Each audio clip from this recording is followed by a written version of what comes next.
Bon, c'est bon. Le lendemain du match, je me suis fait un petit mochaccino, des pancakes, tiens, un petit Nurofen pour l'aft, une bonne nuit de sommeil, je suis bien, un peu de recul, et je voulais faire une petite analyse à froid du match de Crystal Palace contre Manchester United. Donc match nul 0-0, et faire une analyse avec plus de recul, moins dans le sentiment, moins moins à fleur de peau, et aussi dégager de manière plus forte les points positifs, et toutefois aussi revenir sur comment dire, l'aspect plus négatif de ce match nul, avec on va dire plus de finesse, hein, que j'ai pu le faire hier. Bon, là on est en mode suite, on est bien. On va commencer. Donc Crystal Palace, Manchester United 0-0 à l'extérieur, et en réalité ce match a commencé par entre guillemets, l'intéressant c'était la composition. La composition a réservé quelques surprises, avec c'est donc trois surprises, en tout cas trois faits étonnants, marquants. C'est d'une, l'absence de Rashford sur le terrain, et donc la présence de Alejandro Garnacho, et toujours la présence au milieu de terrain de Eriksen. L'absence de Rashford, euh, elle n'est pas exceptionnelle, c'est pas incroyable, dans le sens où, de toute façon, Garnacho fait des très bonnes performances depuis le début de saison, il faut tourner, et en réalité, depuis le début de la saison, plein de gens, dont moi, souhaitaient que Rashford à un moment aille sur le banc, même s'il avait des bonnes performances ces derniers temps. Il n'y a pas, c'est pas, je veux dire, c'est pas un truc incroyable. Personne nous en voudra là-dessus. Euh, le dernier truc, c'est Eriksen, qui pour moi, enfin, qui est toujours sur le terrain. J'adore ce joueur, hein, en général, c'est-à-dire que quand je joue à Tottenham, pour le Danemark, c'est un joueur que j'apprécie beaucoup, très bon techniquement, des deux pieds, etc. Mais pour moi, c'est pas un joueur qui doit être sur le long terme titulaire à Manchester United, pour les raisons que je vous ai déjà évoquées. Voilà, je pense qu'il a plus forcément le rythme et le niveau pour maintenir une équipe en tant que meneur de jeu. Mais la preuve en est, c'est qu'il est en train de me contredire, et Eric Ten Hag semble en fait lui faire confiance. Ce qui veut dire aussi autre chose, c'est que il y a une vision résolument offensive. Il y a quand même trois milieux de terrain qui sont Eriksen, Mainoo, Fernandez, et donc il n'y a pas d'Ugarte, pas de Casemiro, c'est-à-dire qu'il n'y a pas de milieu de terrain à vocation réellement, en tout cas dans l'ADN, défensive, de pas agressive. Et là, c'est-à-dire que Eric Ten Hag, directement, nous indique ce qu'il veut, et la confiance dans laquelle il a dans son équipe offensivement. Et il n'a pas eu tort d'ailleurs. Il n'a pas eu tort. Parce qu'avec cette composition, donc, Garnacho à gauche, Zorgzi en pointe, et à droite Amad, à droite Amad qui est notre meilleur ailier depuis le début de saison, donc il n'y a aucun problème avec ça. On a eu un truc exceptionnel hier, et je pense que tout supporter de Red Devils a pu le remarquer. C'était qu'on a eu une maîtrise du jeu, c'est-à-dire que du tempo, une maîtrise technique qui était incroyable, qu'on n'a pas vu depuis très très longtemps. Moi, j'avais longtemps que j'ai pas vu ça. Et je pense qu'on était tous très satisfaits. On était un vrai rouleau compresseur. Et ce côté rouleau compresseur, moi je le vois uniquement dans les matchs de Manchester City, où on voit, mais ils arrivent, peu importe le match, qu'ils gagnent, qu'ils le perdent, en tout cas, c'est eux qui impriment le tempo, c'est eux qui maîtrisent, et on retrouve toujours cette technique, ce truc. Liverpool, ils arrivent par vague, bam, bam, ça marche.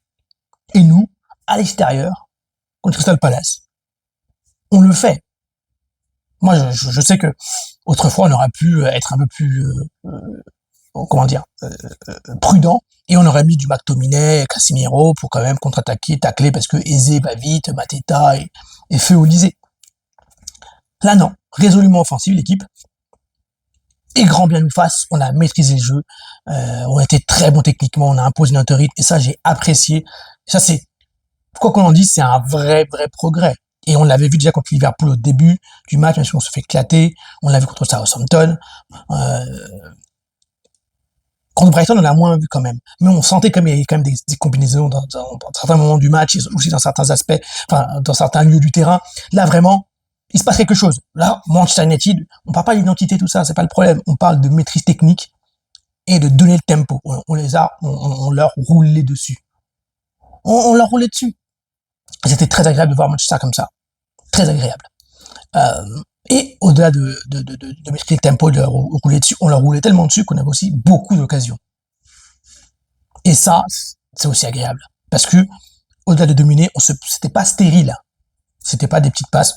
C'était boum, il y avait des vagues, Garnacho qui faisait des appels derrière la défense, Fernandez qui est toujours proche du but, Amat qui percutait, des petites combinaisons Meinou, Mazraoui.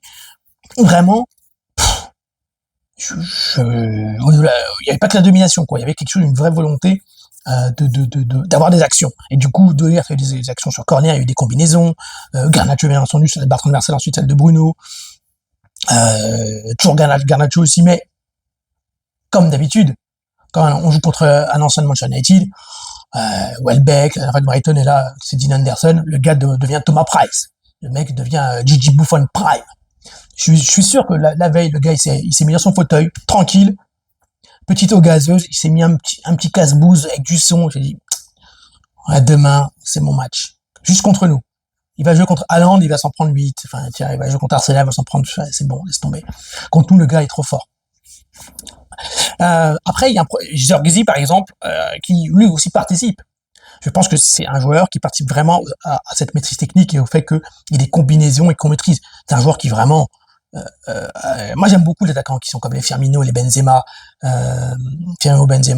Berbatov, qui permettent en fait du lien avec les autres, qui savent jouer avec les autres, qui sont techniquement fins, dans une moindre mesure. Suarez, Lewandowski, ils savent jouer avec les autres. C'est pas que des purs neufs qui t'attendent, qui mettent une tête, qui mettent des reprises de volée.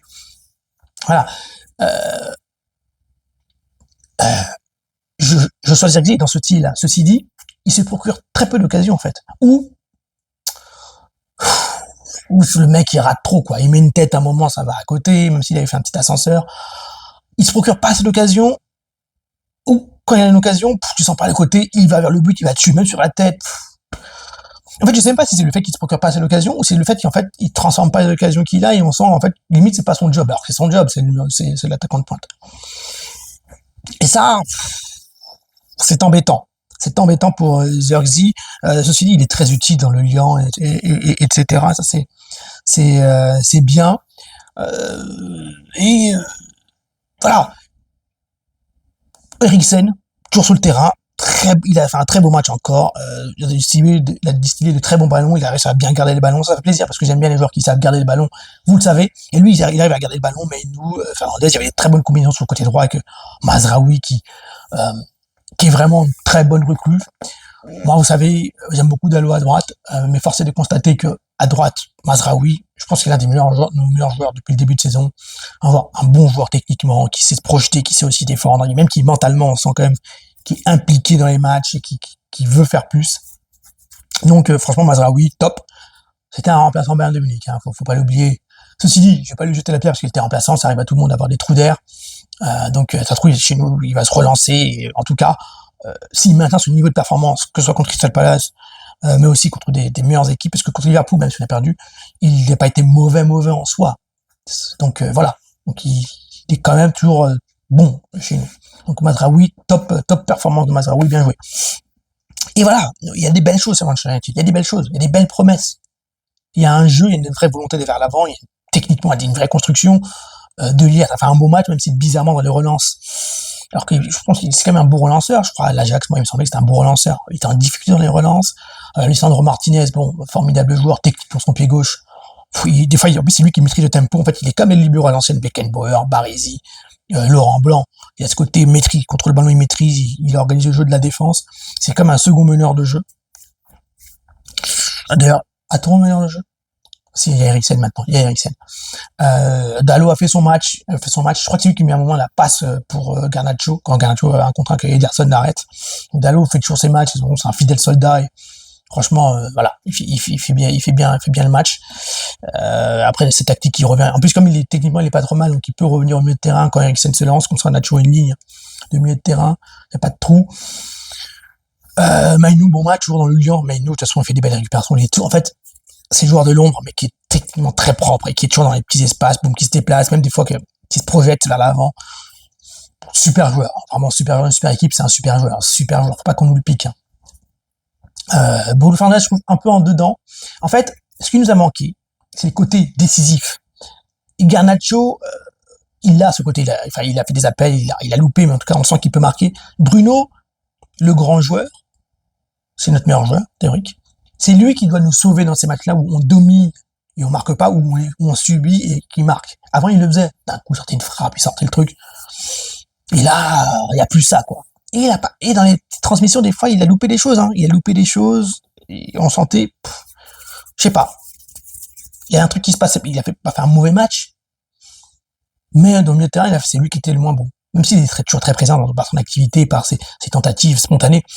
Mais il manquait des trucs faciles. Il a manqué des petites passes. Il n'était pas assez propre. Et c'est moi, je vous l'ai toujours dit. Enfin, en vrai, c'est pas son jeu d'être propre. Son jeu, c'est d'être étrangement génial. Et étrangement mauvais. Lui, c'est vraiment dans les deux extrêmes parce qu'il y a ce jeu un peu totalement fou, folie, erratique, spontané. Des fois, la spontanéité, c'est pas la maîtrise. Ouais, il est pas dans la maîtrise de ce qu'il fait. Il est dans le coup, comme ça, dans les coups. Et donc, quand on a une grosse maîtrise, c'est comme avec le Portugais, en fait, quand il y a une grosse maîtrise, c'est pas le joueur que tu vois le plus. C'est le joueur peut-être qui va faire des grosses frappes, c'est le joueur qui va faire des corners, c'est le joueur qui va faire des appels derrière la défense. Mais c'est pas forcément le joueur qui va faire que ton équipe maîtrise. Voilà. Et donc, comme nous, on l'a beaucoup maîtrisé, ce qui fait vraiment plaisir, parfois, il était perdu. On peut se satisfaire de ça. Mais à côté de ça, on est quand même Manchester United. Et comme je vous ai dit, peu importe la manière, il fallait qu'on enchaîne des victoires, qu'on gagne, avec un petit 1-0, une tête, une main, tacle, un penalty. Il faut les gagner ces matchs parce que tous les points comptent. Et les Manchester City, les Arsenal, les Liverpool, les Aston Villa, les West Ham, les Chelsea, les Newcastle, tout ça. Et même les Brighton, ça avance. Et on a déjà perdu 2 matchs. Et là, même psychologiquement, c'est pas dans la tête, il faut que on arrive à se donner confiance. Quand on domine, on gagne. Et c'est ça qui nous a manqué. J'ai oublié de parler d'Onana. Super match d'Onana, qui est peut-être le meilleur joueur du match. Il y a quand même Dylan Anderson, hein. Je vois, du match globalement, mais chez nous, peut-être le meilleur. Dommage, parce que normalement, ça aurait dû être un attaquant. Garnacho, par exemple, qui a fait un très bon match. Il fait un double arrêt à un moment formidable. Il a arrêté le penalty contre Southampton. Donc, il fait des super performances, hein. On le sent bien. Et l'attaquant de pointe, comme le gardien, l'aspect psychologique, mental, est bien plus prépondérant que les autres postes. Dans le sport, c'est important, l'aspect psychologique, dans tous les aspects du terrain, mais spécifiquement pour le gardien et pour l'avant-centre. Il faut pas que ces postes-là, c'est des postes qui sont devant les buts, c'est-à-dire, voilà, le gardien qui lui bloque, il arrête, et l'attaquant est là pour marquer, finir. Il faut pas que ces gens-là doutent et réfléchissent trop. Et quand je réfléchis trop, t'es pas spontané.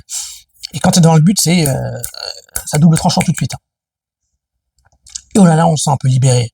Il plonge. Du coup, quand t'es comme ça, t'es à 100, 120%, t'es spontané. Et là, on le sent vraiment très bien dans ses sorties, dans les corners, il met les points, tout ça. Il est rassurant, il a confiance à sa défense a confiance en lui, et lui a confiance en lui-même. Et franchement, ça me fait du bien, ça me fait plaisir. Et quand il y a des actions limites, je sais qu'il est là, je respire, même si Eze, il a un peu bouffé la feuille. Mais voilà, je respire. Après, comme je disais, on peut satisfaire de ça, mais on peut se dire d'un autre côté, on est Manchester United, il y a eu des investissements, il y a des supporters qui payent cher à la place, on a investi des joueurs de 90 millions sur le banc, ça fait un petit moment que le projet est en place, je parle du projet Ten Hag.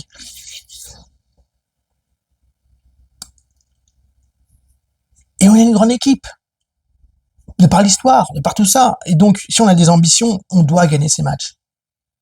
Donc il faut être exigeant, on peut pas être mignon, c'est ça que j'ai dit qu'hier on était mignon, parce que oui, on était mignon, on a fait des trucs sympas, il y a des on va progresser, on va être bon, ça se voit, il y a un bon groupe, il y a des remplaçants, il va se passer quelque chose.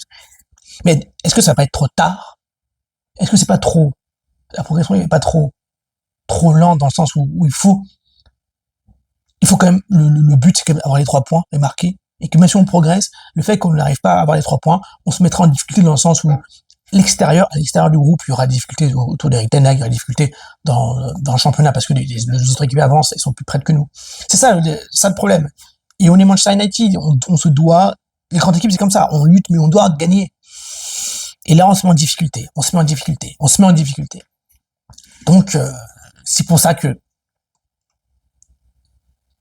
c'est plutôt la déception qui prime, même si je sais mettre en lumière les bons aspects, je sais qu'il y a une vraie progression.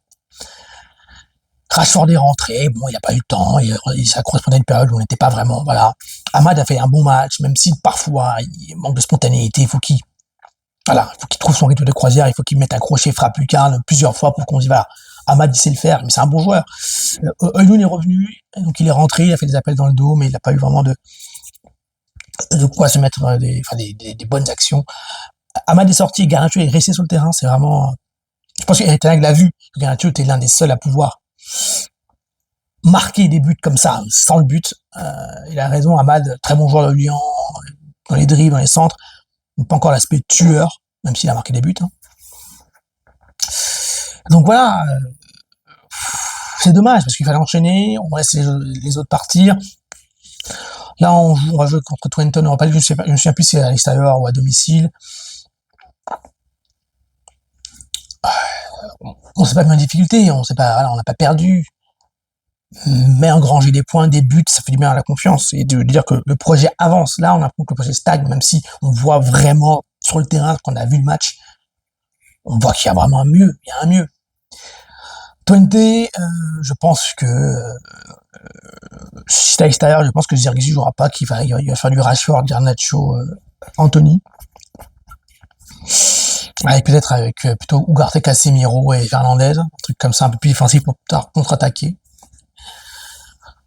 Après, on joue contre Tottenham. Voilà, là, c'est des confrontations des équipes qui sont à peu près au même niveau en ce moment. Des seconds couteaux du top 8, on va dire. Du top 4, des seconds couteaux du top 4, on va dire. Donc voilà, faut enchaîner. C'est là que si on avait pris les 3 points au moins, ça nous donne de la confiance pour contre Tottenham. Là, 0-0, c'est un peu entre les deux, quoi. J'ai réfléchi à un truc, parce que Joshua Zirkzee, il est bien dans le Lyon, etc. Pourquoi pas? Je m'interroge, je ne sais pas comment le faire. Revenir à un système éventuellement à l'ancienne, vintage, on ne serait pas un petit 4-4-2. Tu vois? T'essayes un truc. Tu sors Bruno. Pas toute la vie, mais à un moment, tu sors Bruno. Tu mets Højlund, Zirkzee. Garnacho, Amad. Kobbie Mainoo, Casemiro. Mainoo est quelqu'un. Tu peux mettre Eriksen si tu veux. Même s'il y a très peu d'aspect défensif, mais tu mets Eriksen si tu veux. Après, ça voudrait dire que Amad et Garnacho doivent être des milieux gauche et milieux droit à l'ancienne. Comme après Ronaldo, il a joué comme ça. Hein. Ronaldo, il a joué littéralement milieu droit. Hein. Il est droit, il joue avec 2 attaquants devant lui. Hein. Il a pu faire ça. Dans les sœurs Rooney, mais bon, c'était plutôt dans les débuts. Enfin, on a joué comme ça. On joue en 4-4-2. Mais on voit, il y avait plutôt Louis Saha, Rooney, Giggs, Ronaldo, Scholes, Carrick. Donc voilà. En vrai, on peut jouer comme ça. Hein. Mais il faut une vraie discipline sur les ailiers, une vraie bonne discipline, une équipe compacte. Et pourquoi pas? Parce que Joshua, c'est quelqu'un Zirkzee, qui garde le ballon, qui est très bon dans le Lyon, qui est quasiment à 9,5, 10. Et Højlund, c'est un vrai pur neuf, qui, lui, n'est pas forcément dans les combinaisons techniques, mais plus dans les appels de balles, jouer devant le but, et aller mettre la tête. Bon, après, notre terrain est un peu désœuvré, ça qu'on met Bruno sur le banc, voilà. Et est-ce que j'ai confiance à Amad et Garnacho pour faire les efforts, comme pouvait l'exiger Ferguson de Giggs et de Ronaldo? Je sais pas. Mais bon, j'ai pensé à ça. Non, mais faut être exigeant. On est Manchester United quand même. Je crois qu'on a les plus gros salaires de première ligue. La masse salariale. Les Casemiro, les Bruno Fernandez. Donc bon, il faut être exigeant quand même. Bon, moi je me dis, je préfère. On peut gagner l'Europa League et être 6ème, je serais content. Mais est-ce qu'il ne vaut pas être 3ème et ne pas gagner l'Europa League? En fait, à partir du moment où on est 4ème, je préfère gagner l'Europa League et être hors du top 4, à la limite. Enfin, je sais pas. Quand t'es 2ème, on fout de l'Europa League. Mais l'Europa League, c'est comme un trophée, tu gagnes les champions. Enfin, tu vas avec les champions. Enfin, je sais pas. Qu'est-ce que vous en pensez? Top 4, c'est mieux que l'Europa League? Ou 6ème et l'Europa League? Bon, après, c'est sûr, si on est 2ème et l'Europa League, 3ème et l'Europa League, c'est mieux. Mais à partir de 4ème, est-ce que c'est pas mieux de ne pas être 4ème et de gagner l'Europa League? C'est qui à choisir. Bon, Manchester City, Arsenal, je voulais 17h, que Manchester City tape Arsenal. Voilà, comme ça va être fait. Parce que ça sera